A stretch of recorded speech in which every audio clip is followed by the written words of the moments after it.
समजा एखाद्या व्यक्तीला संमोहित केलं आणि सांगितलं चोरी कर, तर ती व्यक्ती चोरी करेल का? समजा एखादा व्यक्ती बसलेला आहे, त्याला संमोहित केलं आणि त्याच्या जवळचे सगळे पैसे हिसकावून घेतले, तर हे शक्य आहे का?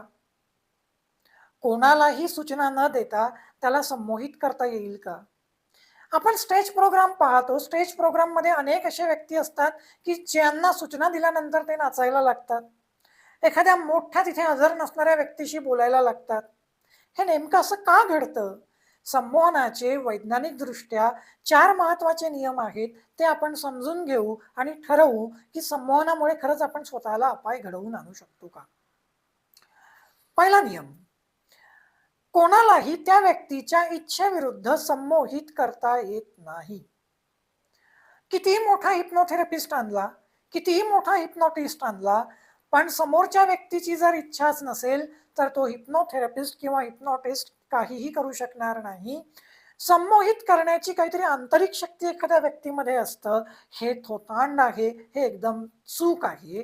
कोणतीही व्यक्ती कितीही मोठी असली तरीही ती संमोहित करू शकत नाही एखाद्या व्यक्तीला, जर त्या व्यक्तीची संमोहित व्हायची इच्छाच नसेल तर.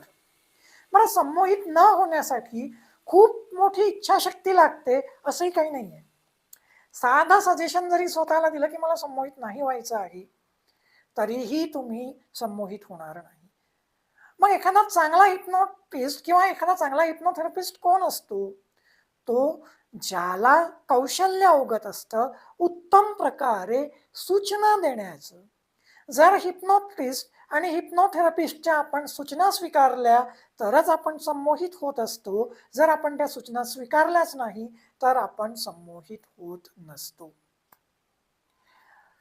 त्याच्यानंतर दुसरा नियम, जेव्हा आपण संमोहनाच्या डीप ट्रान्समध्ये जातो तेव्हा आपल्याला वेगवेगळे भ्रम होतात. हे भ्रम आपल्या ज्ञानेंद्रियांशी संबंधित असतात. म्हणजे एखादा व्यक्ती जर डीप ट्रान्समध्ये गेला असेल, संमोहनाचे एकूण 4 ट्रान्स असतात, त्यातला सगळ्यात खोल ट्रान्स, चौथा ट्रान्स म्हणजे डीप ट्रान्स. जर एखादी व्यक्ती या डीप ट्रान्समध्ये गेलेली असेल तर त्या व्यक्तीला वेगवेगळे ज्ञानेंद्रियाशी संबंधित हॉल्युसिनेशन्स होऊ शकतात. म्हणजे एखाद्या व्यक्तीला डीप ट्रान्समध्ये टाकलं आणि सांगितलं की तुझ्यासमोर ऋतिक रोशन उभा आहे, तर त्याला असं वाटेल की ऋतिक रोशन आपल्या समोर उभा आहे.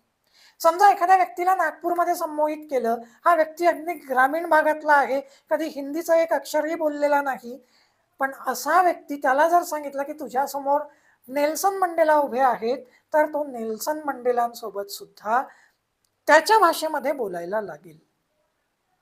ठीक आहे ना? म्हणजे त्याला ती व्यक्ती समोर उभी आहे असा भास होईल. त्याला जर सांगितलं की कृष्ण भगवान तुझ्या समोर आलेले आहेत, ते रथामध्ये बसलेले आहेत, तर त्याला रथ पण दिसेल आणि कृष्ण भगवान पण दिसतील आणि भगवानांना, देवाला भेटल्याचा त्याला आनंद सुद्धा मिळेल. पण हा त्याच्या हॉल्युसिनेशनचा परिणाम असेल. जर एखाद्या व्यक्तीला सांगितलं, आता हे डोळ्यांच्या संबंधीचे हॉल्युसिनेशन होते, जर एखाद्या व्यक्तीला असं सांगितलं की तू विमानतळावर उभा आहेस आणि तुझ्याजवळून विमान आता उड्डाण करत आहे, तर त्याला विमानाचा आवाज येईल, अगदी त्याच्या कानठळ्या बसायला लागतील. त्याला डीप ट्रान्समध्ये टाकून अशी सूचना दिली की तुला फक्त माझाच, म्हणजे ज्याने संमोहित त्याला केलेला आहे त्याचाच आवाज ऐकू येईल, तर त्याला आसपासच्या कोणाचाही आवाज ऐकू येणार नाही. अगदी त्याच्या खूप जवळच्या व्यक्तीला जरी त्याच्या जवळ पाठवलं, त्याच्या कानाजवळ पाठवलं आणि त्याने त्याला आवाज दिला, तरी त्याला तो ऐकू येणार नाही. त्याच्यानंतर नाकाच्या संदर्भात पण, जर अमोनिया सारखा दुर्गंधी देणारा पदार्थ त्याच्या नाकासमोर ठेवला आणि त्याला सांगितलं की तुझ्यासमोर गुलाबाचं अत्तर शिंपडलेलं आहे किंवा गुलाबाचं अत्तर तुझ्यासमोर आहे, तर त्याला त्या अत्तराचा वास यायला लागेल. म्हणजे नाकाचंही असं हॉल्युसिनेशन त्याला होईल. त्वचेच्या संदर्भात जर विचार केला तर त्याला जर सांगितलं की तुझ्या अवयवाचा हा विशिष्ट भाग जो आहे, तुझा हात आहे, तुझ्या हातात, तुझ्या तळहातावरचा वरचा जो भाग आहे हा, तो बधीर होत आहे, तर त्या सूचना अंमलात येतील आणि तो भाग बधीर होईल, त्याने ॲनेस्थेशिया क्रिएट होईल. आणि पूर्वीच्या काळी या अशा प्रकारच्या संमोहनाच्या माध्यमातून क्रिएट केलेल्या ॲनेस्थेशियाचा वापर काही शस्त्रक्रिया करण्यासाठी केला आहे असे उल्लेख आहेत.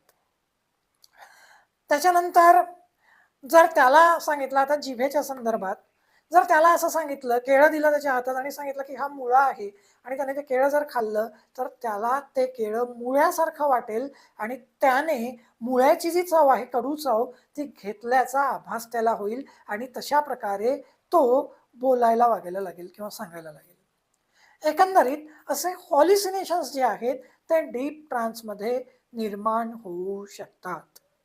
मग जर एखाद्या व्यक्तीला सांगितलं, की "हे बघ हा माणूस उभा आहे आणि याचं हे पॉकेट आहे, तू यातले पैसे काढून घे."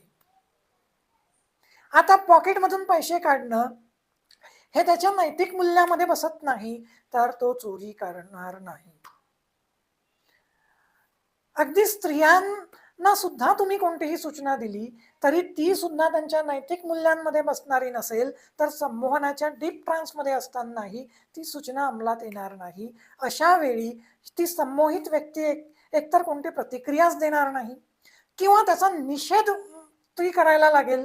म्हणजे तिची जी विचारसरणी आहे, म्हणजे एखादा व्यक्ती जर मार्क्सवादी असेल, तर तो अगदी हिंदुत्ववादाचं समर्थन करायला लागेल. म्हणजे कुठलं तरी असं विरुद्ध बिहेवियर करून तो समोरच्या व्यक्तीचा निषेध नोंदवेल.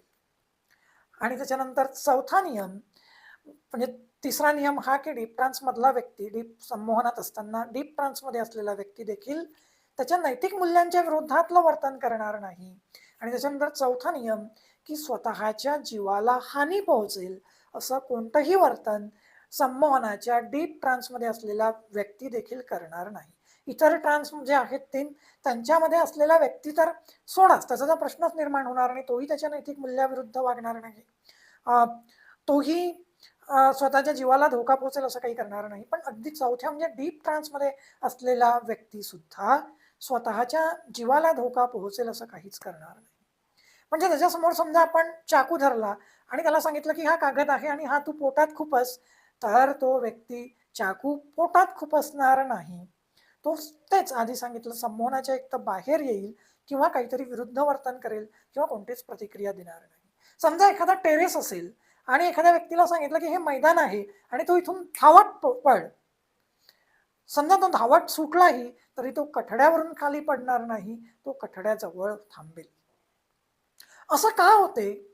असं यामुळे होते कारण संमोहनामध्ये आपण आपलं अंतर्मन जास्त ऍक्टिव्ह केलेलं असते आणि आपण ते अंतर्मन वापरत असतो आणि अंतर्मनाला कुठेतरी हे माहीत असते की आपल्याला कोणत्या गोष्टीपासून धोका आहे आणि त्या बाबतीमध्ये त्याचं जे अंतर्मन आहे ते अलर्ट राहत असते, ते काळजी घेत असते आणि त्यामुळे स्वतःच्या जीवाला धोका पोहोचेल किंवा स्वतःच्या नैतिक मूल्यांच्या विरोधातलं जे वर्तन असेल ते माणूस करत नसतो.